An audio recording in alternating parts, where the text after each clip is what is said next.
One of the things that I notice when I look around the internet is that there's a lot of snake oil. There's a lot of people, shilling courses. And of course, there's some good things. There's maybe some things we could argue about. But either way, packaging our knowledge into a course or a YouTube channel and sharing it with people is definitely really valuable.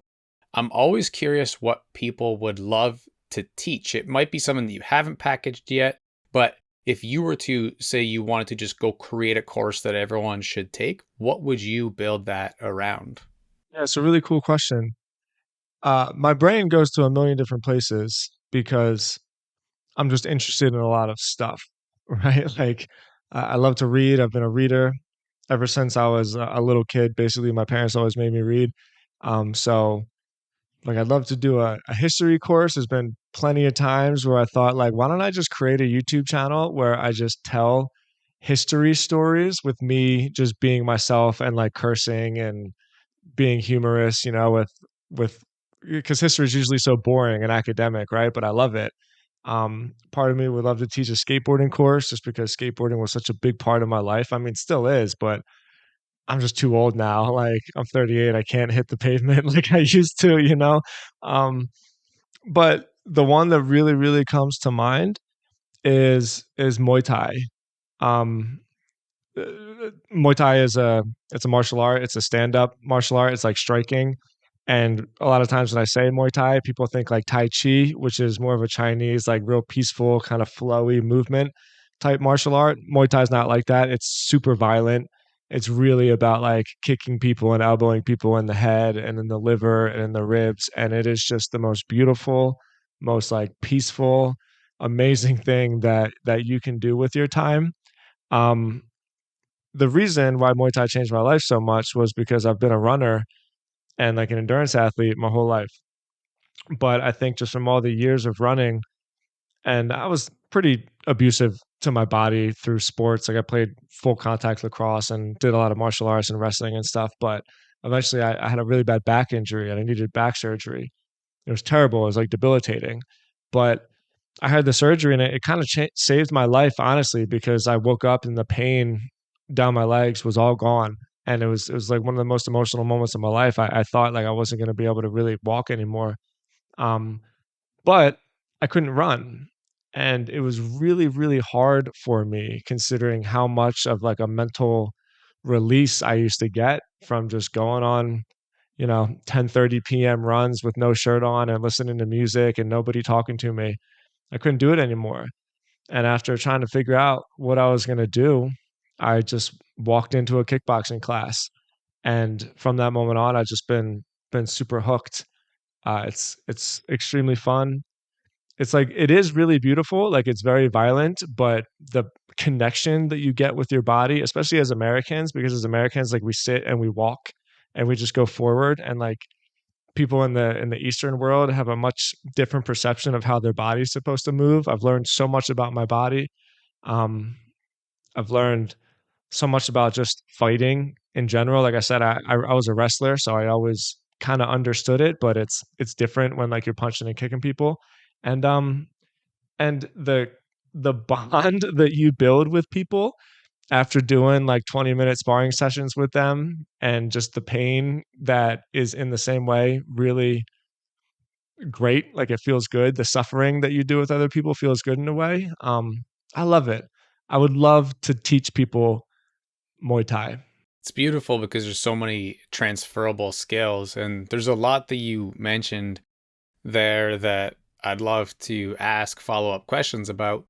One of the things, before we go too far from the actual topic, though, of Muay Thai, I think you kind of snuck it in there at the end. I was about to ask, is Muay Thai similar to what you would consider kickboxing? Yeah, absolutely. Muay Thai is from Thailand. It literally means the art of eight limbs.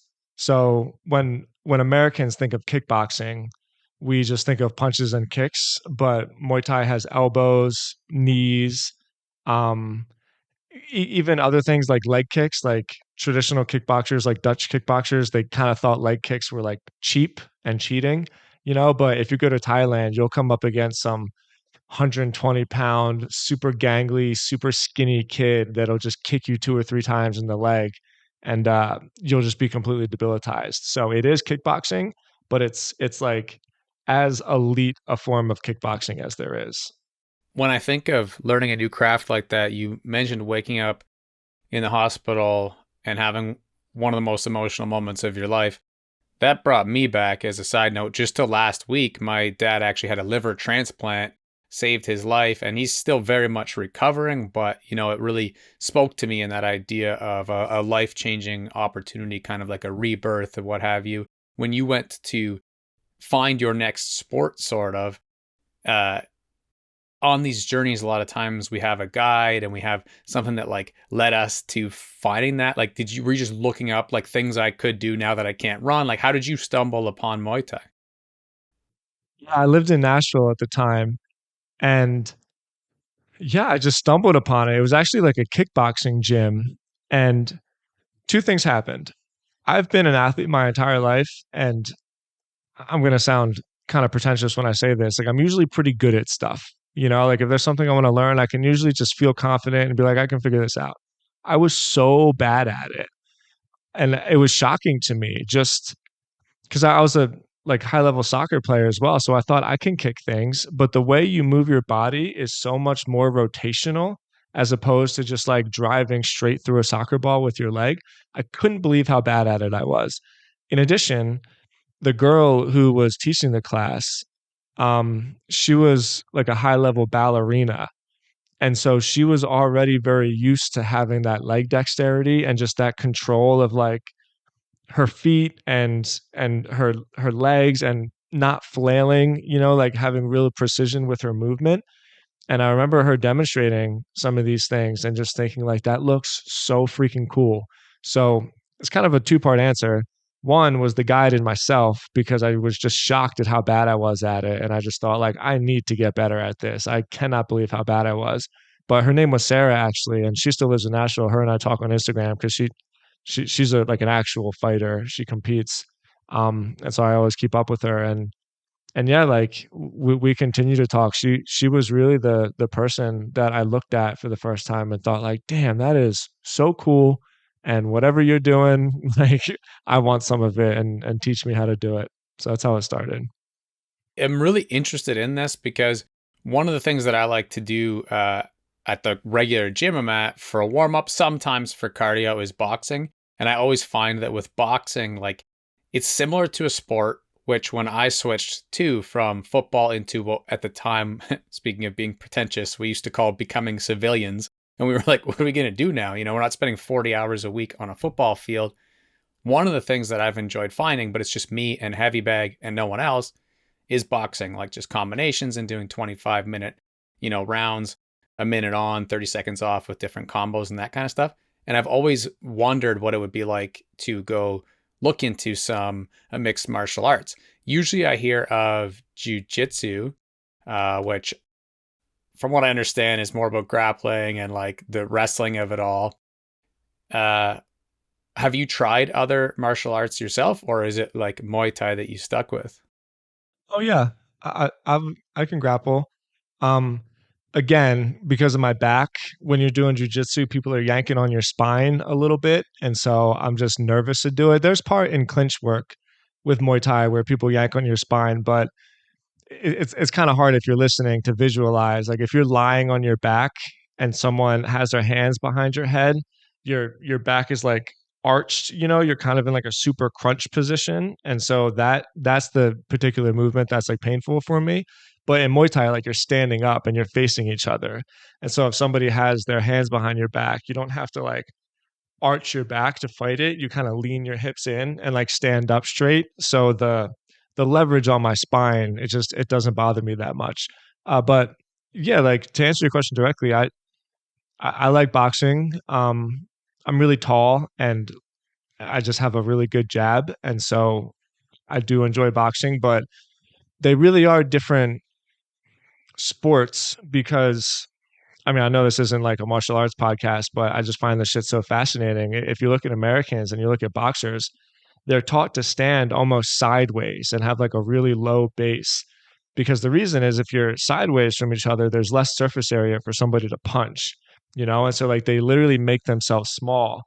But in Muay Thai, you do the opposite. You stand almost, you do have like a staggered stance, but you square up with somebody, because if you're totally sideways like that, your lead leg is just hanging out there. And so, like, if a boxer and a Thai fighter ever square up, the Thai fighter's not even really going to do anything. He's just going to kick his calf and kick his leg until eventually the fight's over.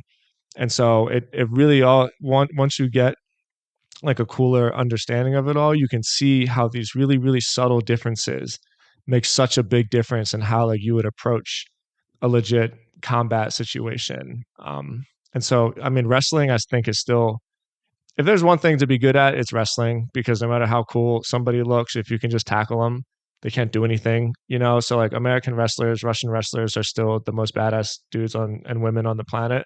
But yeah, I don't know, man. There's just something about the striking that I really love. Yeah, when I think to connections with the mainstream MMA world, though, I do think you're starting to see a lot of, more of the kickboxing style people, and even people who aren't traditionally kickboxers, but using that to their skill set. Exactly what you're saying reminds me of McGregor Poirier the second and third time, where he was just kicking that lead leg, or Israel Adesanya, who managed to take over the game for a year with leg kicks too. Yeah, it's super effective. And it's one of those things where, you could look at it and be like, oh, yeah, that probably hurts, but like, that's not that big a deal. I'm telling you, like, if you know somebody that really knows what they're doing, one leg kick you'll just quit. You'll just stop. It's awesome. Yeah. Well, like you said, it's not an MMA podcast, but I love the fact that we can kind of hop around to our different interests and stuff. And I have at least one more question about the topic. You mentioned Sarah being one of those first guides, coaches, people you learned from. I am genuinely curious in this too. So I'm like, it's been on my to-do list to go look into some MMA, as I shared. Do you think that there is like such thing as bad coaches or good coaches when it comes to that area? Like, what should I be looking for when I go to try and learn, because I'm not in Nashville? There's absolutely good coaches and bad coaches. You know, there's a saying in almost all Muay Thai, but especially striking, is that slow is smooth and smooth is fast. The hardest thing is learning something the wrong way, because your body just gets so conditioned to do it. And so when you first start, like, you're jacked up and you want to like really wail in the bag and you want to throw some punches and like hit some shit really hard. And it's the one of the best things that like they did for me was to say, like, throw this punch as slow and as perfectly as you can, and then do it 200 times. Because then when it's smooth, right? And people try to be fast, but you want to be smooth. And then when you get smooth, like, you are fast, because there's no wasted movement. Like, there's no fat in your movements. It's all just super optimized. And so that, I mean, look, I aspire to be a coach at my gym one day. Is kind of one of these like things that I would love to do, because you see the kids in there and like how much fun they're having. And so like I would love to be a coach. I'm not one. But if there is a thing that you see is the most common mistake that a good coach would veer you away from, is that new people just get in there and they're just hype. They just want to get after it. And if you can refrain from doing that and just really, really focus on getting the technique down, 6 months from there, you'll be so much further ahead than people that have just been doing it wrong for a year and a half, 2 years, or sometimes their whole lives. A lot of times I make connections in my writing or content creation between golf and life. And I feel like potentially in the future, I can make a lot of connections between MMA and life as well, because that's a very similar sentiment when it comes Oh, to yeah. the mindset stuff of something like golf, right? That idea that slower is smooth, and not having sort of jerkiness in your swing, and a whole bunch of mindset stuff. Like, Hmm. there's a lot of things that goes into it, but I can definitely see the connections there. I have more of like a yes or no question. I think it's a yes or no question, but as someone with a lot of concussion history, do you think that this is something that's kind of like made me procrastinate a little bit, just wondering what it would be like sparring? Like, because obviously I'm never going to compete. I don't want my kids seeing me knocked out. I had enough of that 20 years ago. So as just a sport, do you think that it's still something that you can do in the sparring world without it rattling your cage too much? Yeah, but sparring is different than competing. In a good gym, like, you're not allowed to spar until you're controlled. And it's a real no-no to hit somebody to where their head gets knocked back like that. I mean, sometimes it does happen, but usually even when that happens, it's because it was just timed where somebody was like lunging in on you and you just kind of accidentally caught them. But even still, when that happens, the other big no-no is like you don't really clench your fists when you're sparring, yeah, because you got these big fat gloves on, so you're kind of throwing with your hands open like that, and you're just touching people. So I mean, it would have to be like a real freak accident and like real negligence to take a shot that would actually, because concussions are basically your brain rattling back and forth, and so like that it would be very difficult for that to happen. With that being said, I mean, look, this is a whole nother rabbit hole. I would hate for my son to play football. Um, Definitely don't want him throwing kicks and punches at each other. Like it is not good for you. And like we're learning more and more how not good for you it is in like the most recent decade. So I love sparring, but and look, I invite anybody to go fight if they feel the calling for it, but you'll just never see me do that because I like my brain and I don't it's just not good. And if you fight long enough, you're gonna get knocked out. It doesn't matter how good you are. Like it'll happen. Yeah, and I'm not super super scared of it. Like I still play ice hockey and still, it's non-contact kind of, but you're still skating around, taking a little bit of risk. And so obviously I'm open to a little bit of risk in, do a little bit of snowboarding and skiing, stuff like that. But I was always curious about what it would be like to spar with concussion history. So I appreciate that. Um, a lot of what I look up to in terms of your work, there's many things, but I think one of the biggest overarching topics is entrepreneurship and business. No doubt there. Uh, if we were to kind of pivot into talking about those topics, I'm curious why you personally either chose or fell into building business as opposed to like a traditional 9 to 5 or getting a job. Well, there's a reason. I don't know if I've ever told this story before. I probably have. Um, I'm a blue collar kid. Like I grew up in Philly. My mom was a ER nurse in North Philly. My dad threw suitcases under the bellies of planes. He was one of those people you see in the runway when you hear that clunking under your plane. That's your suitcases being logged in. My dad worked for US Air. US Airways was an airline that merged into I think United after 9/11 because they went bankrupt. My dad worked there for 20 years. My mom worked in the ER for like 15 years, and um uh, we weren't poor at all. Like my parents worked really, really hard to keep me and my sister fed basically, but we also didn't have any money. And there's this guy named Professor Galloway whose podcast I like a lot, and he was saying something just about the anxiety of being a little kid. And like I remember my parents bought me my first skateboard, and I always loved Birdhouse because Tony Hawk was like my idol, and they bought me a Tony Hawk Birdhouse skateboard, and I was just blown away. I couldn't believe they actually spent the money on it, and the feeling of even not wanting to ride it, and like not wanting to board slide on it, and not wanting to get the trucks on a curb just because like my parents bought me this thing, like I can't ruin it. Just like that anxiety, it's a real thing when you're a little kid. I don't think I appreciated it enough until I got a little bit older. Um, so why am I telling you that? After 9/11, my whole life kind of went to shit. Like my dad lost his job. Coincidentally, my mother was the hospital that she worked at. It was called MCP. It was in North Philly. I think they turned into like a apartment complex or something like that. And yeah, like life was hard as a kid, but you didn't know it was hard, right? Like I felt a ton of love in my family. It was never something where I felt like abandoned or nothing. It's just I never seen my parents because they just worked all the time and they worked for me and my sister. And then all of a sudden it was just like, whoa, what are we gonna do? And so that led to like some really difficult years in my family. And I had my driver's license at the time. I just got it. So my license was suspended actually before I had it. So I was like 16 and a half, I guess. And I parked my car in Philadelphia. There's a park basically that covers like a third of the city. It's called Fairmount Park. And I used to go there all the time. Like everybody in Philly goes to Fairmount Park. And I parked at Fairmount Park and I was going for a walk and my dad called me on one of those big like Nokia Snake phones, those like indestructible weapon phones. And he said like, "Hey Tim, I just need to let you know, like I was let go from my job. I don't know what we're gonna do. We're gonna figure it out, but I just wanted to let you know." And it really was at that exact fucking moment when I thought, my dad worked there for 20 years.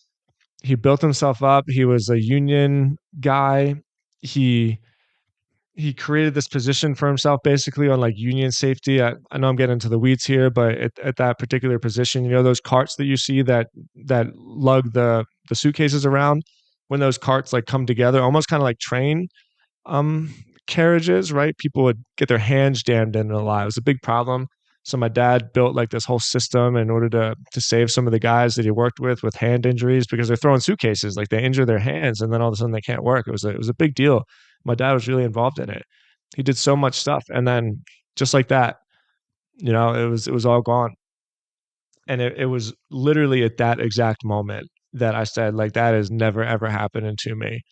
And you know, I can't say I never had a job. I built houses when I was a kid, and I just did a ton of contracting. But you know, up until I don't know, I was 19, I guess I started my first lawn mowing business, and I've just like I've never had a job since. Like I loved contracting, and honestly, that was like a really great time in my life. Wake up early, swing a hammer, hang out with the guys, drink coffee. You know, it was amazing. But even still, while I was doing it, I knew like I'm either going to build my own contracting business or something. This isn't for me, and that's how it happened. This isn't world's biggest podcast by any means, but at least a few hundred people will listen. And one of the through lines for sure is people being inspired and or jealous because they're like, "Oh, I want to do that. I want to never have a job. I want to build something."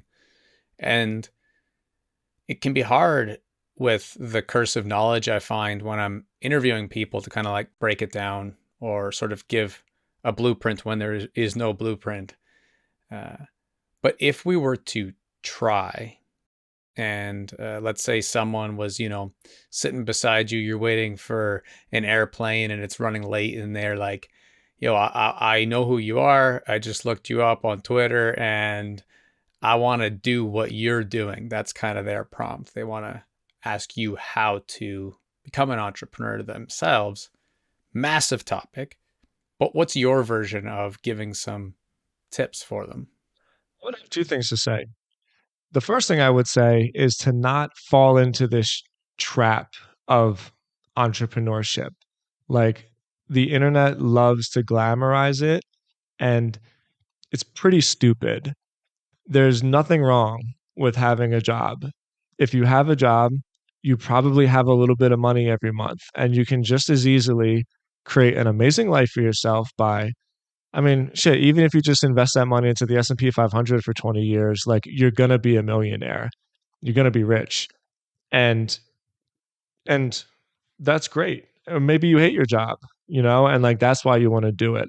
The point I'm trying to make is don't ever do this because Gary Vaynerchuk is yelling at you, telling you to be an entrepreneur. Like it's all just kind of a trap. It's all people convincing you to be an entrepreneur to buy their own shit about entrepreneurship, right? And that's not actually what it is.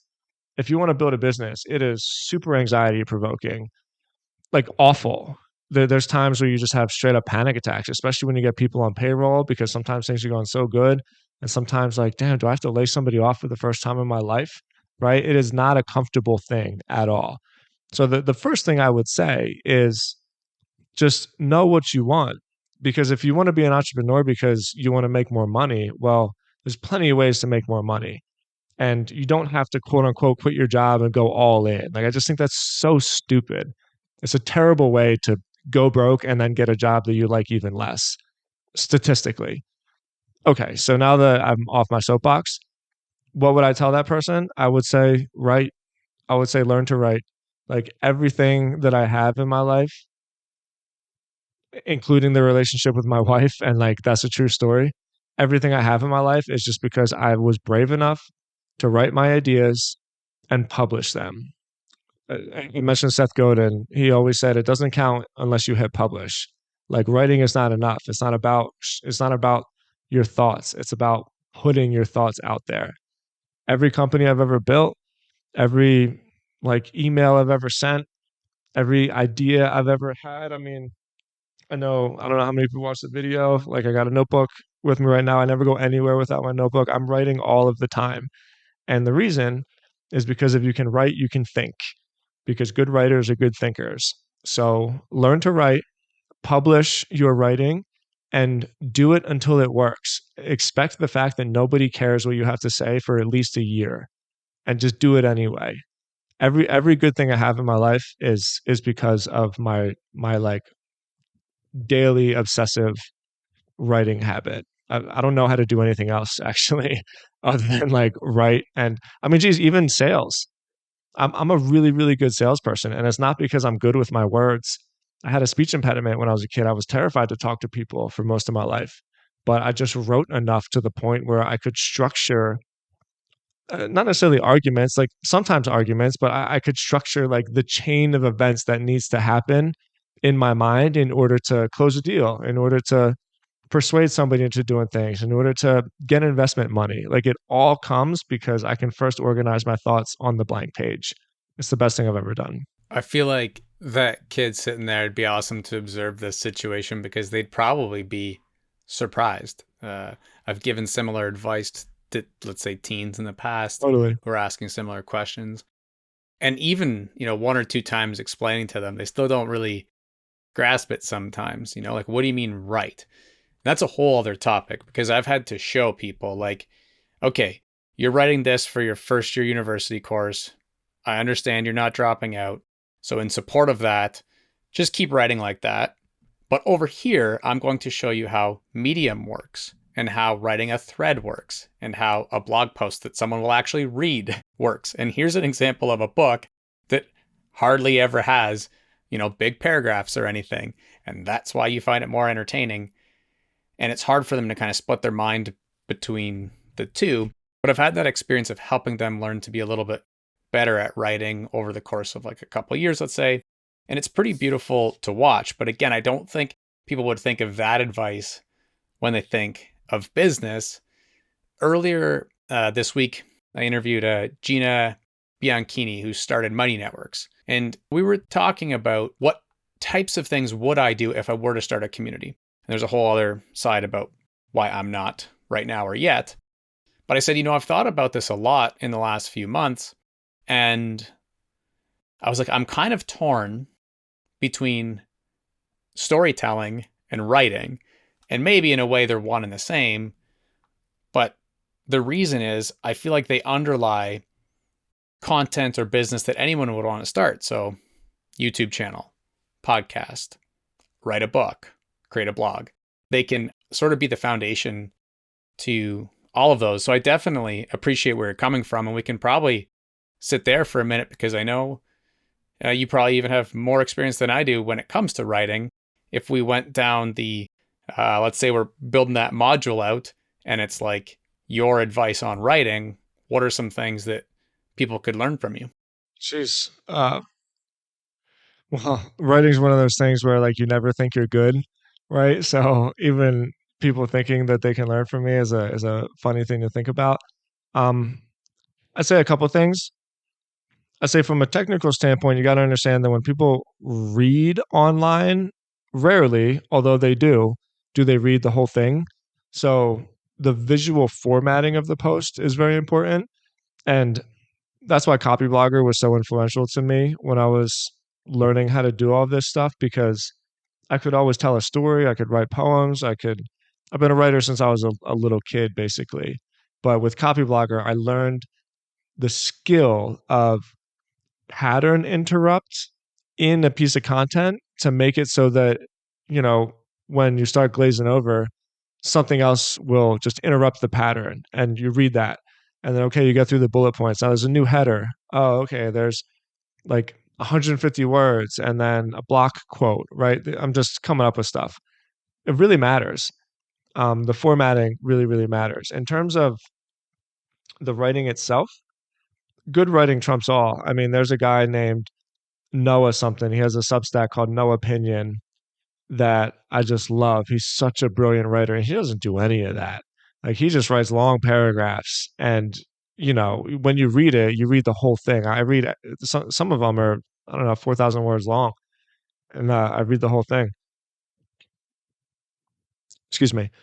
And it's hard to teach people how to tell a story, but I would say as simple as you can get it is that stories have beginnings, middles, and endings. And like everything that I ever write always has that. I'm switching back a little to technical now. If you look at the beginnings of my newsletters, especially, I tell people exactly what the post is about within the first whatever. I'll say like, "Hey, this happened to me. I learned this lesson in this post. I'm going to teach you how to whatever, whatever. In this post, I'm going to teach you what I learned by whatever, whatever. Let's get started." I mean, it's almost how I start every single post, and I know that it hooks people. And every post should have an ending. Now, this is cool because my buddy Cole, he told me a new way of doing it where I always felt like responsible for having a conclusion, and he would say like it's okay to push them off the ledge sometimes, but that doesn't mean that you don't have an ending. Like sometimes the ending means that's all I have to say. But the point is like you need to learn how to wrap it up because it's very, very common for people to feel like they have so much stuff in their minds that they want to say. And so they say it all. Don't do that. And then the third thing is like delete a lot more than you write. I spend more time deleting sentences than I do writing sentences. Like brevity is powerful and it's way better to be clear than it is to be clever. And so, uh, um, it takes practice, really. Like, there's no writing is one of those beautiful things where there's just no way to get good at it other than getting good at it. It's kind of like when you see someone that's in shape and you just instantly respect them because there's no way to get in shape without getting in shape. It just doesn't come with hacks. The same thing is with good writing. When you read someone, it's like, wow, this person, they really get it. So you're not, I can say whatever I want on a podcast. It's not going to click for you. But if there's some tips that you can keep in mind, absolutely understand formatting. It's going to save you. It's going to make it a lot easier for you to keep people's attention. Absolutely understand like beginning, middle, and end totally because your piece has to be about something, right? Like every article is about something. And then just keep practicing. I know that the world of like writing education and learning about writing, well, first of all, like as I mentioned, is so different than high school writing and or English class, language class, if you will, right? Oh yeah. But there is so much advice out there. There's so many great books. There's so many great websites, your own included, that it's like hard to remember where you learned something from. But I've definitely often heard the quote that you can't write well, you can only edit well. And Sure. it's one of those things you hear different numbers thrown around too. Like a great book was, cut out 70% of the stuff or 40% of the stuff. I think that the numbers are kind of irrelevant, but the point is really important because that's another thing that I have firsthand experience of sharing with someone and also recommending that they don't edit and write at the same time. And those are both kind of light bulbs for them. And when they experience that for themselves, they were like, oh, because they were always stressing about how they were writing or what it looked like in the first place. And that was taking them so long. Once they just realized, oh, wait, this isn't what I'm publishing, they were able to just go and then edit later. And I think that was a really big unlock for people. When I think, again, to that kid who you tell, start writing and write for a year and get better at it, they're probably still wondering, okay, how does that turn into money? Or how do I at some point pick a niche or some sort of audience? And maybe that's a good topic with your experience with building multiple companies and stuff and kind of probably failing and then learning to talk about is that idea of when this person, because we now created an avatar sitting in the airport talking to you, when that person goes to start writing, Should they just write about everything that interests them, or should they be starting to pick something that helps them drill down to being more specific? It's a great question. And it's actually a question that I get asked a lot now that there's this idea of a personal brand.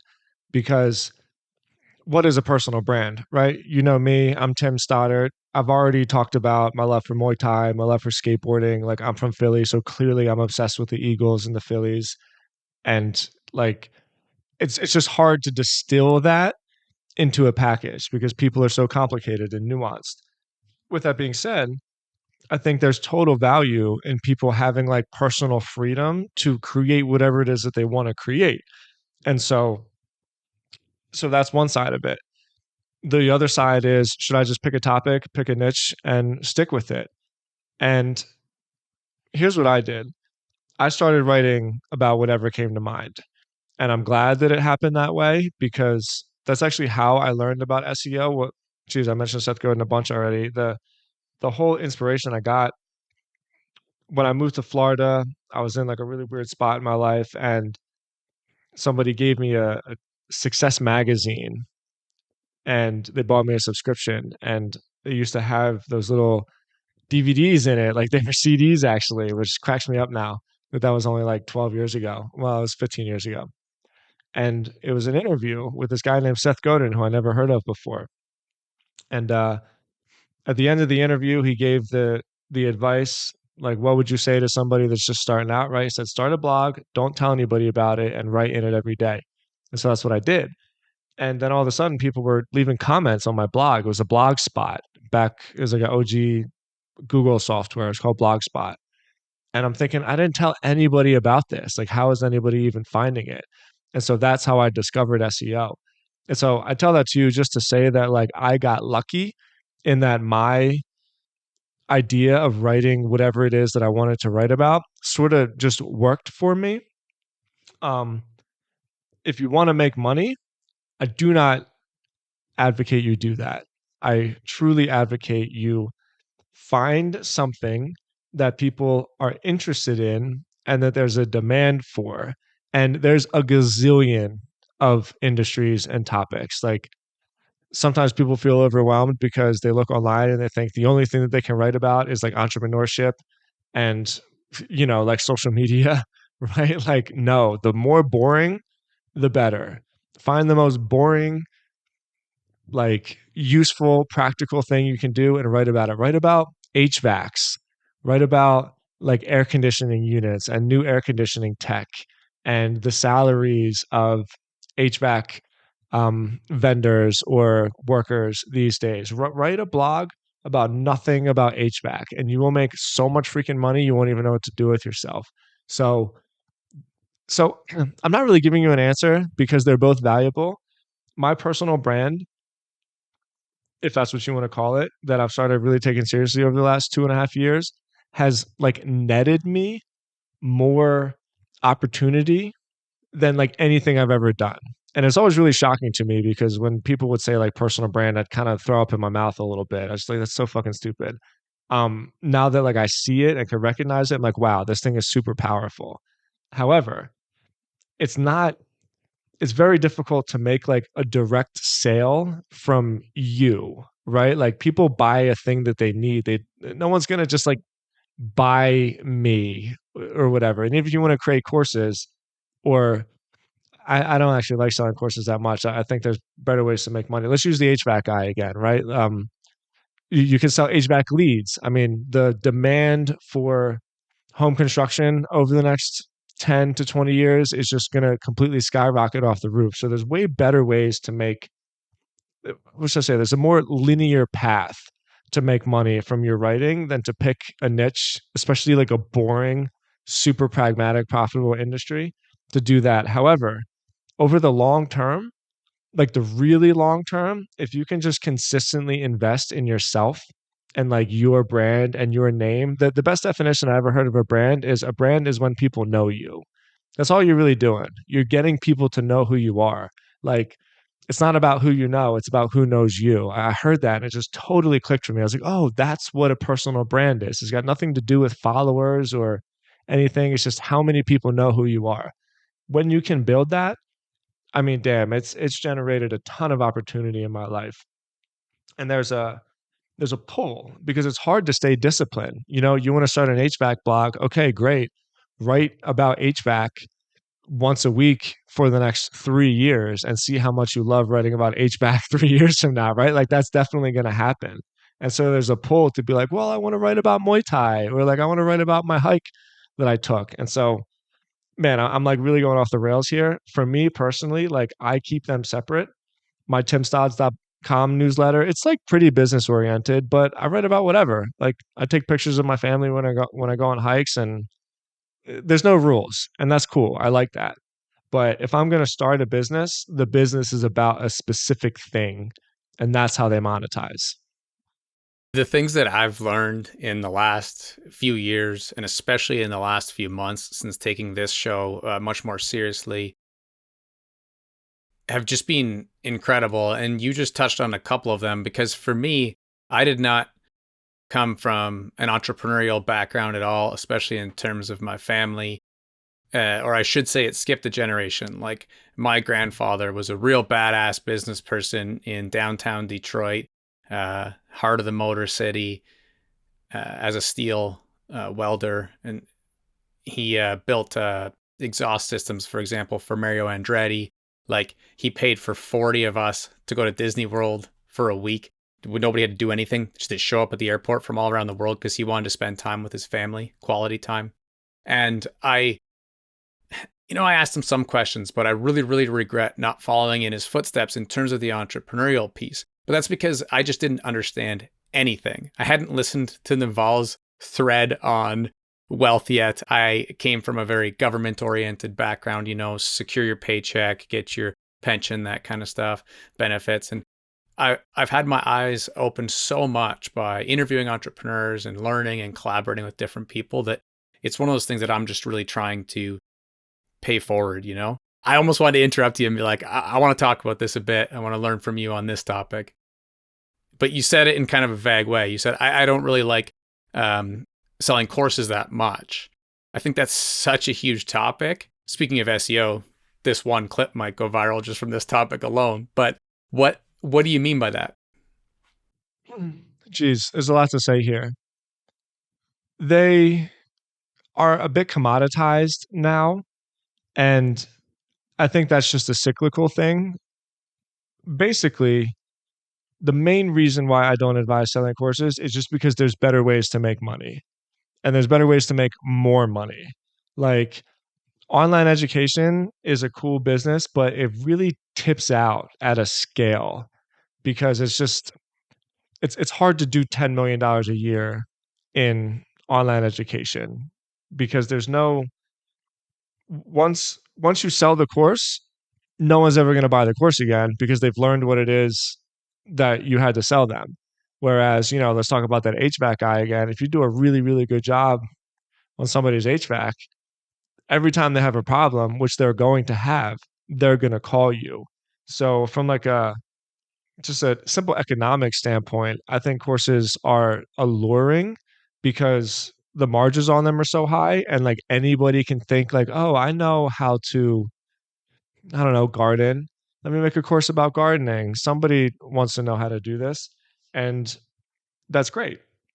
And by the way, quick side note, if you want to make a business about selling courses, definitely do it. Like I don't have anything against courses. I just think that there's better ways to build a business. And this is from a guy that, I mean, Copyblogger, we don't necessarily sell courses, but we have a membership site, which is all like online education. So I'm talking about a book here at the same time, but I can tell you from both sides of it, the margins on like digital products are very, very high. And in my case with Copyblogger, like I hardly have to do anything because I have a partner who basically was given equity and he does all of it. Like my only job is to generate the traffic and I'm just really good at that. So I love it.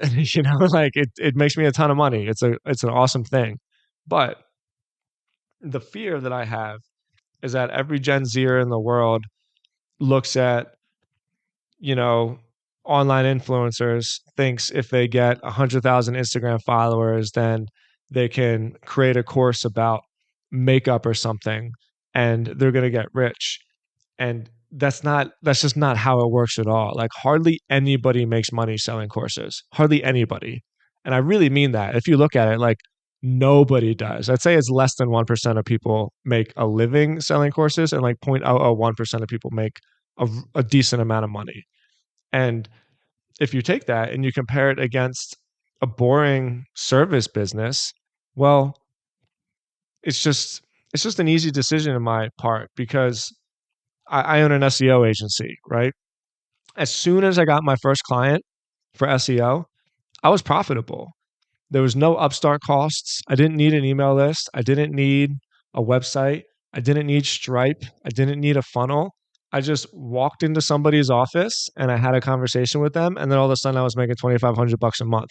And this is at a point in my life where I was like super broke and like 30 pounds underweight. You know, I mean, like that 2,500 bucks a month meant everything to me. And then I did a good job. And all of a sudden I got another one. And then all of a sudden I'm at 10 grand a month. And I'm like, damn, you know what? I could probably hire an employee. And so now my margins are down to 6 grand a month, but I'm scaling, right? So, excuse me. So there's pros and cons to both, you know, because the margins for digital products are so much higher, but the likelihood of it working is so small. Whereas if you just have like a little bit of grit, a little bit of hustle, and like you're honest with people and just have people, people just don't appreciate how useful it is to have actual conversations with people anymore. You know, we all want to have this crazy online following and be like, yeah, I'm going to make $10 million by doing a tweet, and it's just stupid. You can make so there was this guy that used to sell pierogies in Nashville, and he would show up every Sunday at this farmer's market in Nashville and would completely sell out on pierogies. And I look at that guy and I'm like, this dude isn't taking selfies. He's not, you know, making a vlog about his pierogi business. He's just showing up, smiling at people, shaking their hands. He was so warm. We called him Pierogi Man. Like I would go there every Sunday just because I loved seeing this guy and we loved his pierogies.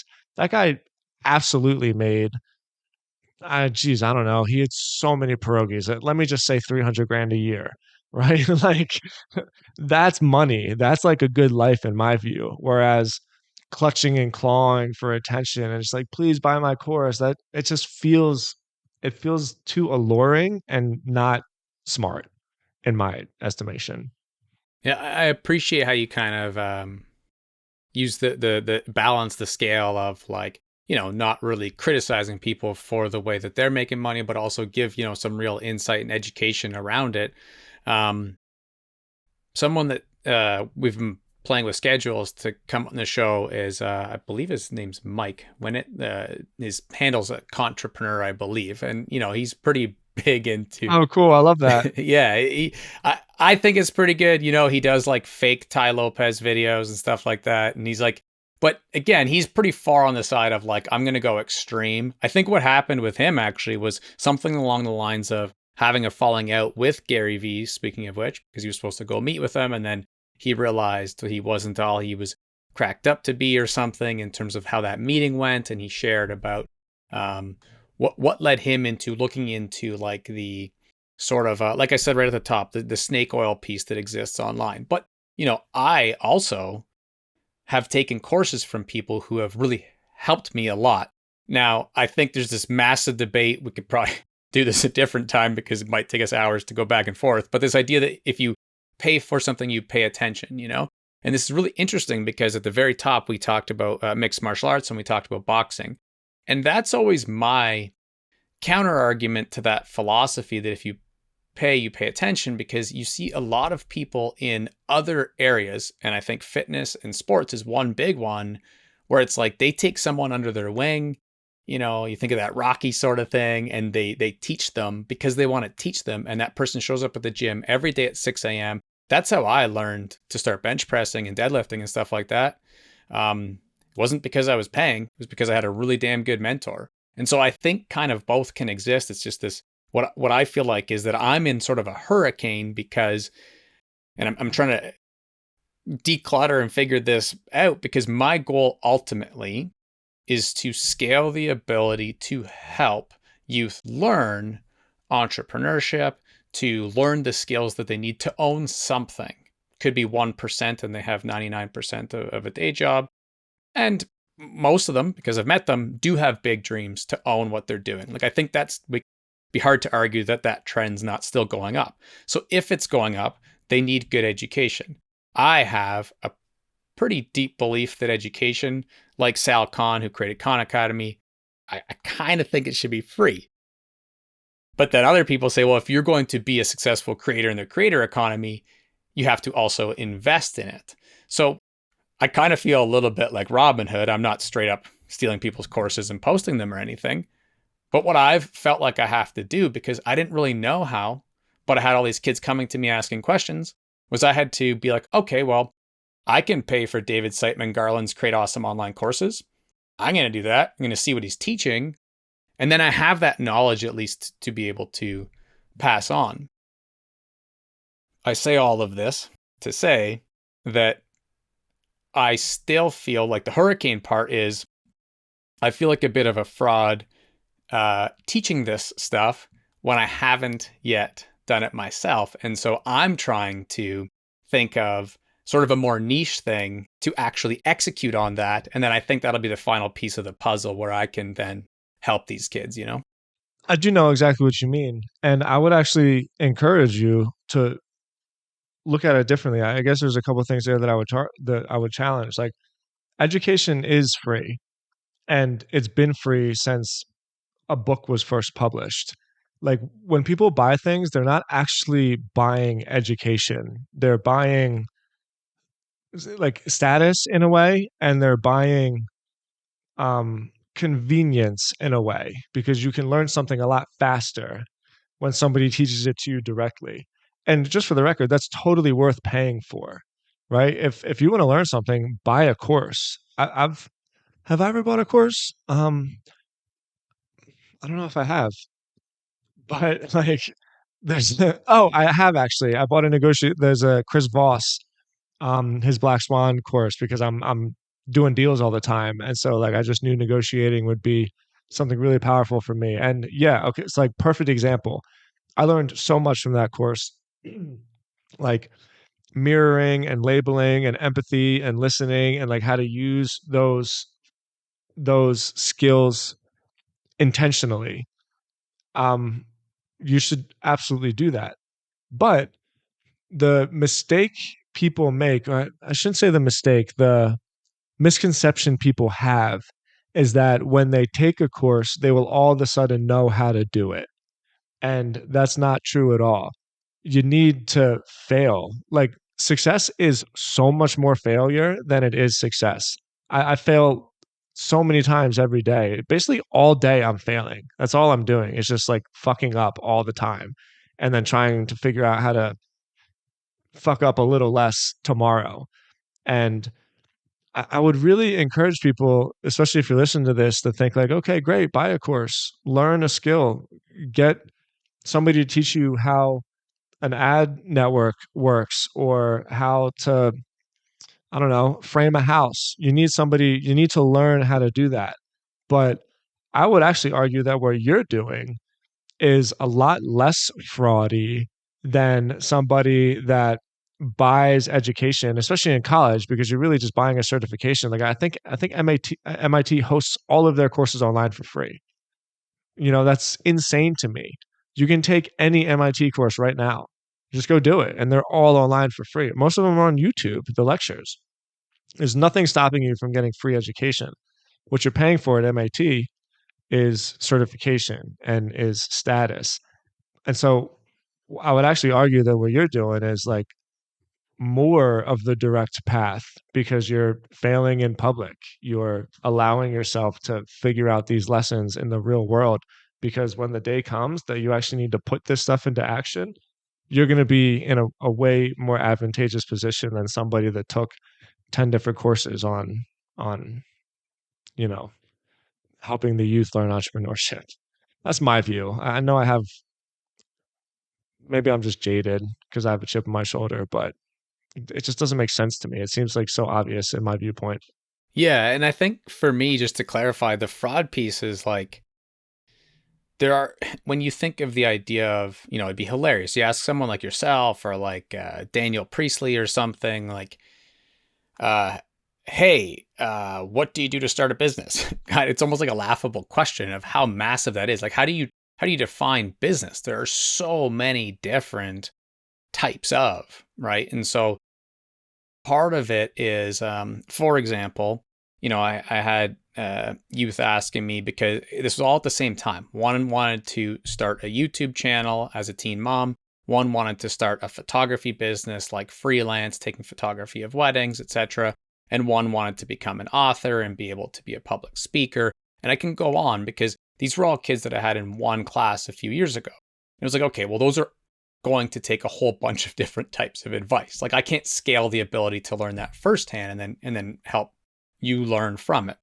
So that's why I wanted to be, I guess, a bit of a generalist in terms of understanding it all. But to help any one person, I feel like you kind of have to have actually done it yourself, right? And so that was the fraudy part that I was talking about, was I haven't actually built like a niche business yet. And kind of similar to what you said earlier about how your personal brand has become like where you can be a little more general, it's somewhat businessy, but that you have other pillars that are a little more specific. And I love the example of, you said, well, like, are you going to talk about HVAC for, 3 years straight and not get bored of it? Well, you want to talk about Muay Thai, maybe want to talk about wakeboarding or how to cook.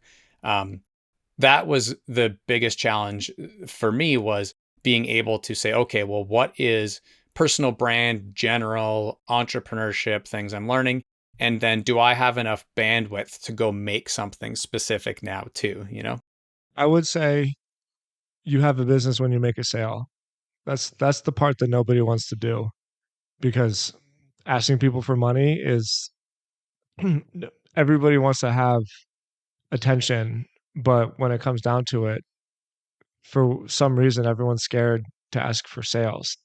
And that really is the definition of it. And so I guess that's almost a good way to wrap that whole construct up, is to say that it's all for nothing unless you make a sale. And maybe that's something that I just got lucky in, is that I was always willing to. I didn't like it. I still don't like it. It's what I do every day. But I was always willing to be uncomfortable enough to be told no. And most people aren't. And so they'll do all of the things that make them feel like I'm doing something. I'm doing something. And you want to have a business, you want to have the HVAC blog. Okay, great. Cold call 40 HVAC contractors in your city. See how many of them give you any time at all, because they're busy. And then when they all hang up on you, call 40 more. And then all of a sudden, let's say I live in Denver, right? You got Denver HVAC.com. You've been working on this thing. You've been working so hard. Like, yeah, I'm really doing it. I'm working. I'm building a business.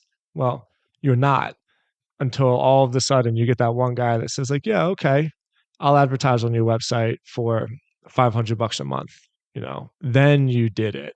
And I just think that this whole ecosystem of, the attention economy, it's all totally missing the point. Attention is not worth anything. It's worth $0. So like, what am I going to do with that? It doesn't happen until you make a sale. Yeah, that might be one of the most valuable points from this episode, is that a lot of people really get that wrong. You mentioned personal branding and how it used to make you want to throw up in your mouth, and maybe it still does a little bit.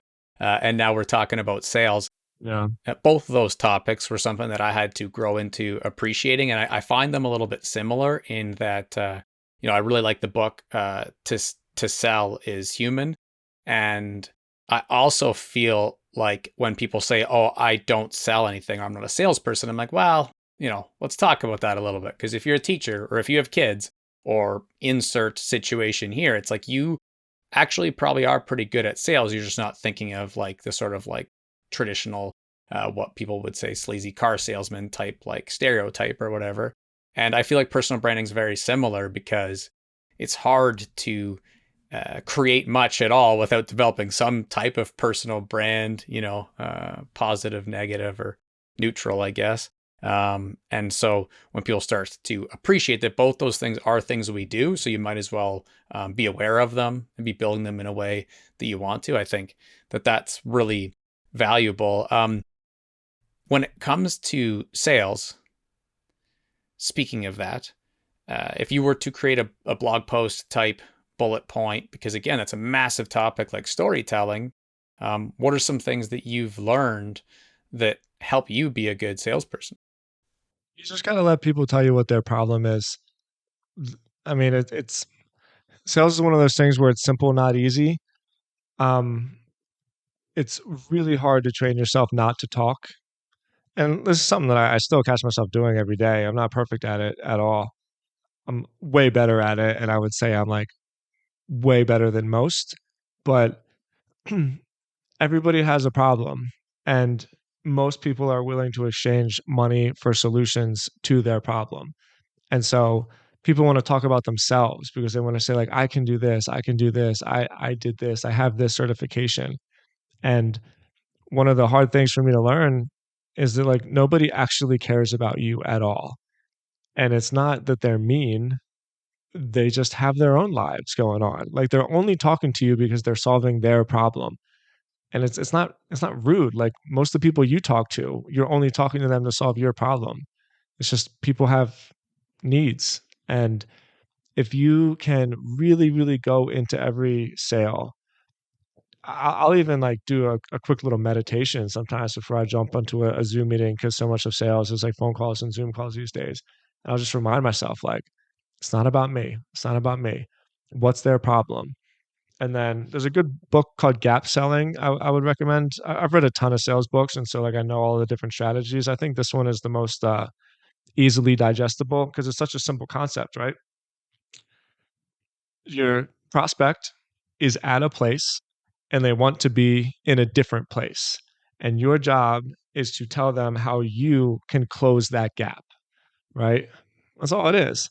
And so, like, you need them to tell you what the gap is. You need them to tell you, this is where I am. You need them to tell you, this is where I need to be. You just listen. And then sometimes, I mean, I just had a deal yesterday, a contract I closed. This guy had an amazing story. His wife was a doctor and she started a clinic and she died. And even just like seeing the look on this guy's face when he was talking about his wife and talking about how the clinic really fell off for a while because of like how he was grieving and he's getting it back a little bit and he just knows that he needs to build this clinic back up in like memory of his wife, you know? And then eventually he said like this is what we're doing. When the clinic was like really operational, this is what we were doing. And then as soon as that happened, I knew I had it because I knew that like I have what it takes to close that gap. And like I said, sales is simple, not easy.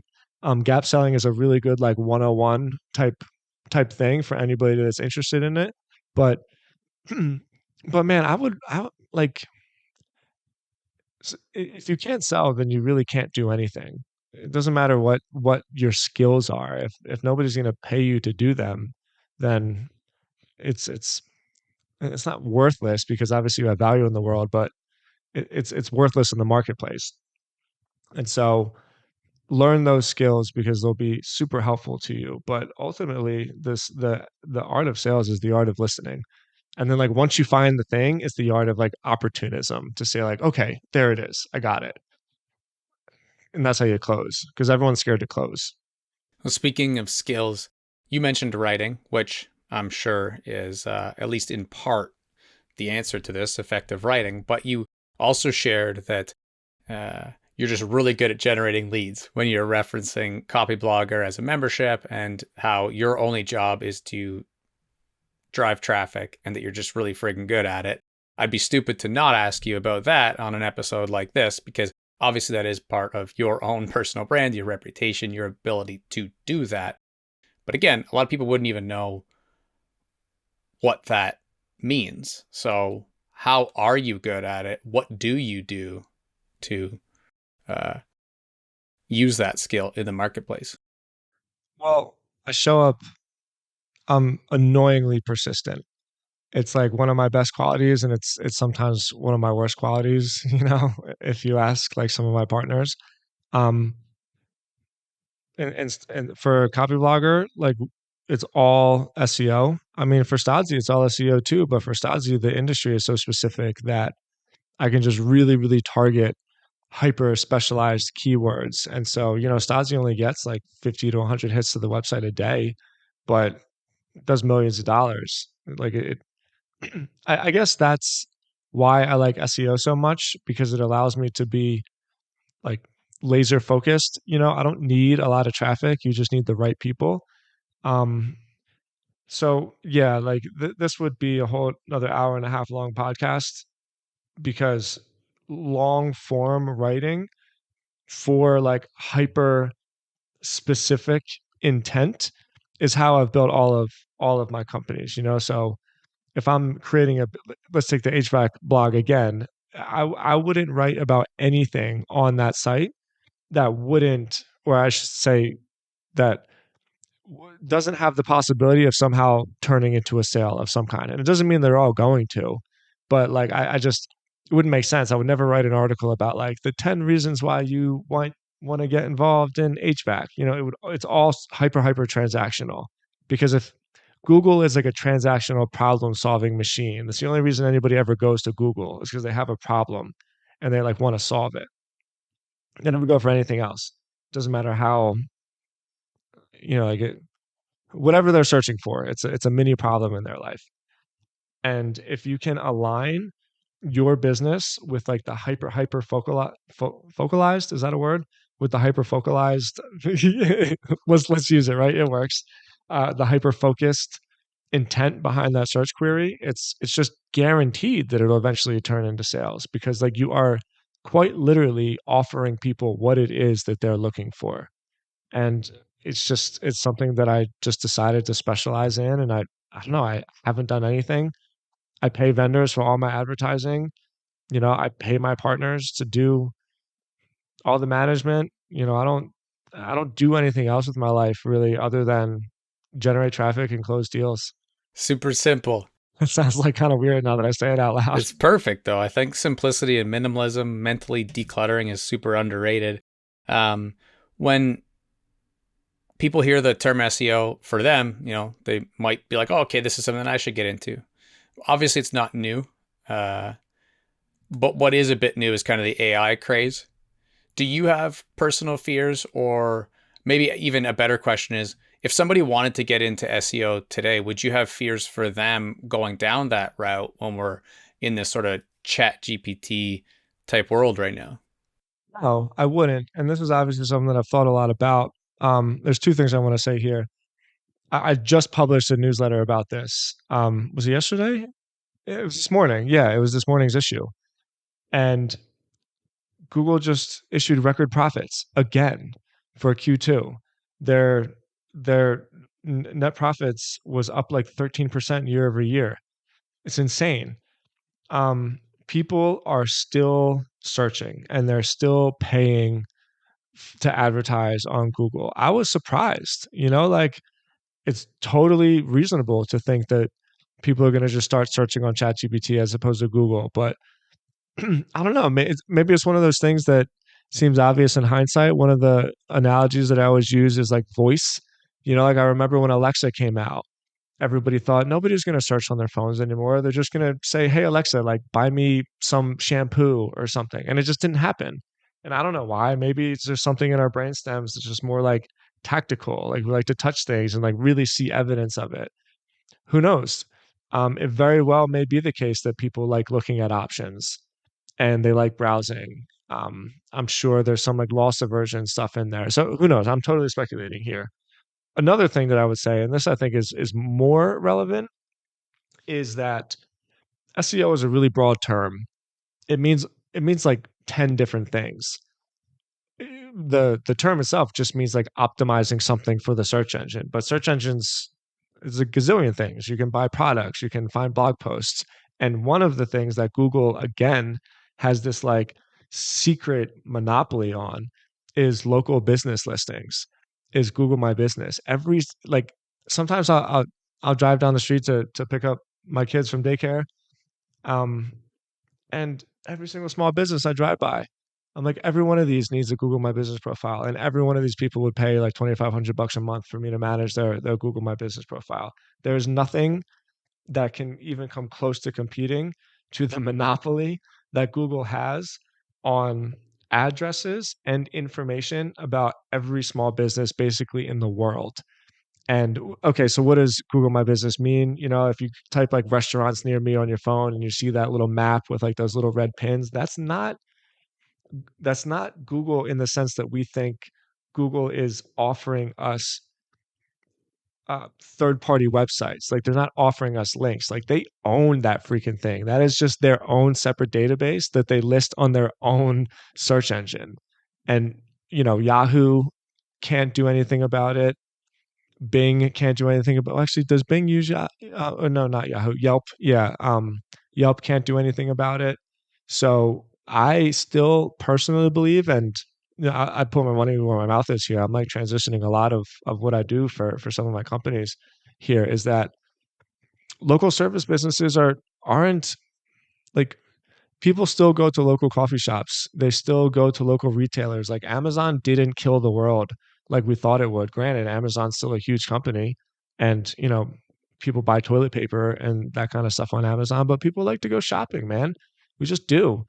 And I think that it is a huge opportunity that is only going to ratchet down more and more onto Google. And, you know, AI can do everything they say, right? But I don't know. I just have a hard time seeing that one not because the infrastructure to build it takes so long. That's like millions and millions and millions of people that actually filled out the app. It's not an application, it's a form that says like, this is the name, this is my address, like these are my pictures, these are the services and the products I provide. And I don't know. I just don't think it'd be worth it for an LLM to try to distill that information. Hmm. Completely agree. Something that always happens on this show every single time without fail is that there are so many ideas. I mean, I take the Tim Ferriss approach, or at least his modern approach, to not doing too in depth, like planning about what question I'm going to ask or stuff like that. I have themes, and there are so many things that I know we could have talked about. Naturally, we have to drop the mic at some point. But one of the things that I'd love to ask you about right before I ask the theme questions is, you're a really multi-passionate person. You mentioned at the beginning all the things that you love to do. How do you stay focused on all of these great business pillars? Like you talk about all the things you love to do, but then you also share how simple your business life is. Like, how do you stay focused as such a multi-passionate person? It's not that hard. I I certainly have an active mind, and I mean, I'm honestly going through a thing right now where I'm like removing myself from as many things as possible. I certainly got overloaded in my life, so I'm not like a machine. I still get distracted and I still over commit to things that I probably should have said no of. And, sometimes I chase shiny objects just like anybody else. But um the key is people. You mentioned Naval, and something I think that people don't pay attention to is they all talk about Naval's idea of leverage and how he says that like code and media is the ultimate leverage and that capital basically comes next and that labor is the worst form of leverage. And I think that's like so ass backwards. I think it's like the most completely ass backwards thing that he's ever said. And I don't follow him that well, but I did listen to that podcast and it's just wrong. It's completely wrong. You can't do anything without other people. So you think, oh yeah, but you can build a YouTube channel with like 10 million people and you can do it all by yourself. It's like, no, you can't. At that point, like you need a finance team, you need a marketing team, you definitely need a PR team, you like definitely need lawyers. It's just that's not an actual thing. You can't. Sure, code and media have created like this scalability that we've never seen in society before, and I'm not denying that.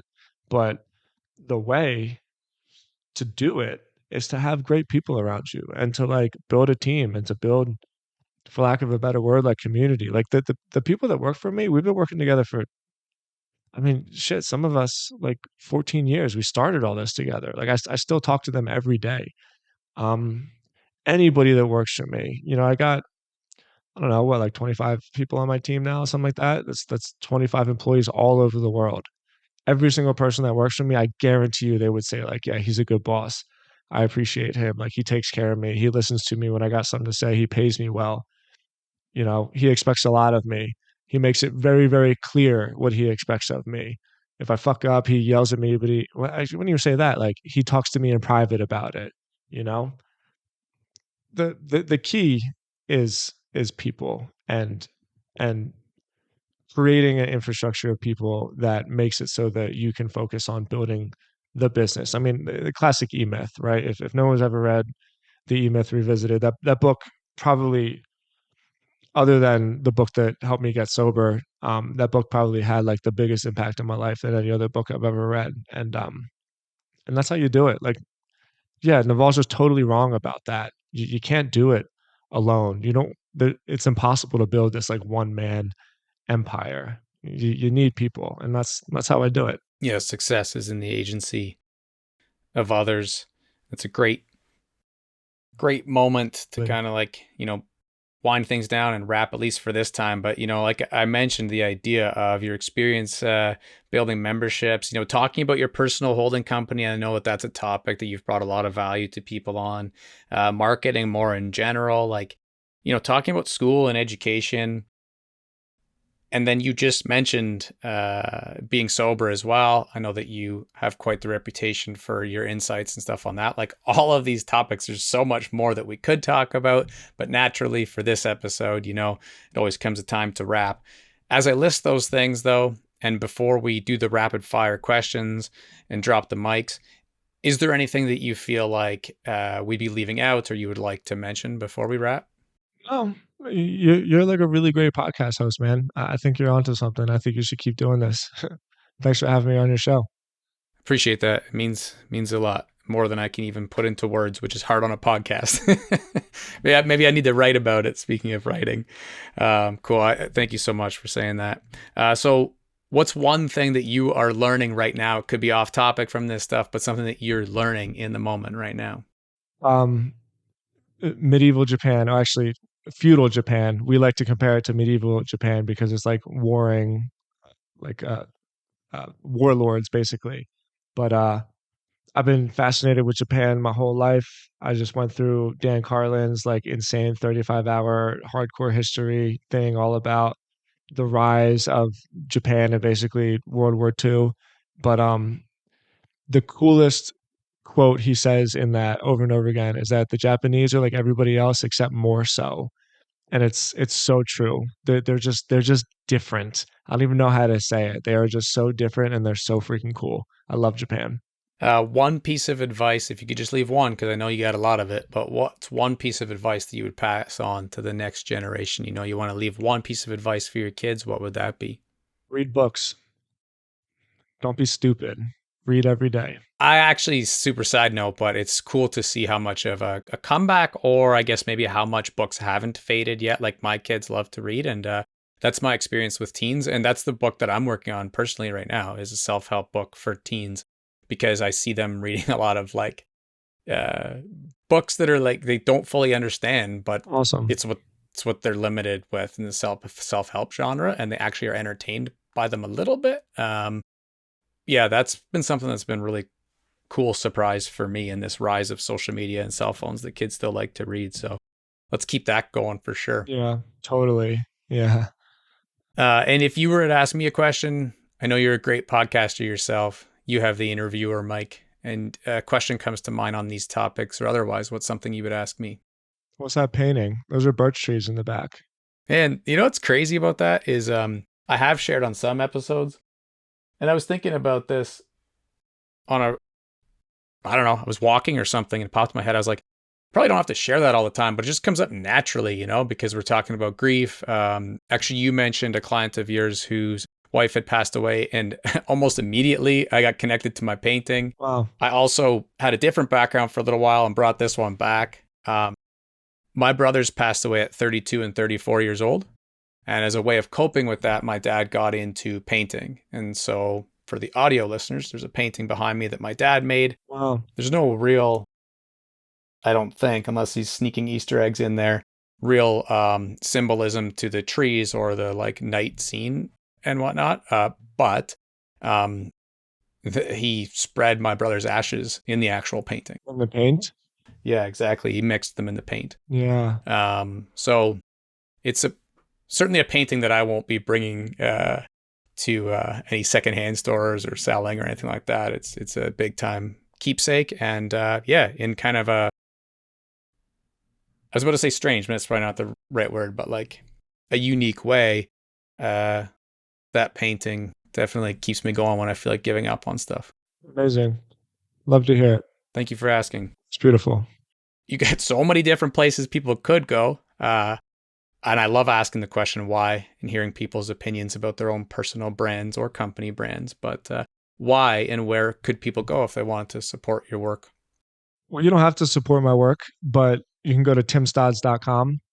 It's a free newsletter, and I write it every day. I do videos with it every day. I used to do it every Tuesday and Friday, but I told you that I've just recently removed a bunch of stuff from my life, and part of the reason why is because it's always just been a dream of mine to have like a daily newsletter. I don't even know why. I just always thought they were so cool, and so I'm doing it. And yeah, I mean, look, I get a lot of positive feedback on my newsletter. So timstodz.com, and it's free. There's some paid stuff on there, but you know, the newsletter's free and it always will be.